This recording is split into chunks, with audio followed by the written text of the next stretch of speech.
Hey everybody, what I'm doing at the moment is cutting out these parts here, 10D, 10C, 10B, just really trying to get some little bits ready to glue onto the model. The reason I'm doing a video on this is because these parts, it's not really clear what you need to do from the instructions. If you have a look over here, I'm actually got these parts drying, and again, if you see what I'm using the blade cases for, when these are actually filled with used blades, I'll probably put some glue or something in them to keep them solid, but they make really nice weights. So what we've got here is one of the parts, and I think I chopped it up, but I think this is part 10D. Anyway, what I did was score across this line first, score across this line, use this to make a hole at the top, and then I cut two slits down. When you look at these parts, again, you see dotted on one side, but there's a very thin grey line which I took a picture of on the other. If you don't cut a slot like that, when you try to fold it like that, it actually buckles out. So make sure you cut a little slot there to make it for the thickness of the card. It just has a very fine line, but I recommend cutting a slot out. The other thing to do is, before you put any glue on the back, make sure you've got your score lines in place and then crease the folds, because you're going to be putting a lot of glue on here, and once it's actually covered in glue, it actually gets a little bit soggy. Now, it's not too bad, but again, if you've got some nice crease lines in there to start with, then it's not going to be too bad.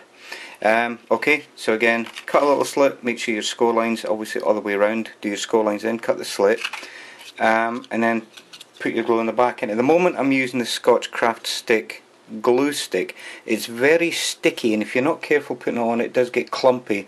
But the other day, well, yesterday when I went out with the wife shopping, I bought some more glue sticks. Yeah, okay, I'm still getting a feel for them, and they will all get used, but they're very cheap. So you probably see as well, I've had a bit of a clean up. I've actually taken away a lot of the stuff that I don't use, which is now sitting in here. There's all the other Elmer's glue and all the rest of it. Where we've actually got to on here, as you can see, we've actually got this piece on, we've got the top, I've got all the bottom. Again, I've got some little edge treatment to do. Let's just turn it round, and you can probably see, like I'm saying, I've got all the base done. So okay, well, that's where we are, and let's just sort of do a little video update just to explain what we're doing with these parts here. I've got some pictures coming up as well, and hopefully that'll make everything all clear. One thing I've decided against, I was going to be cutting out all these little black parts, but I just don't have the patience.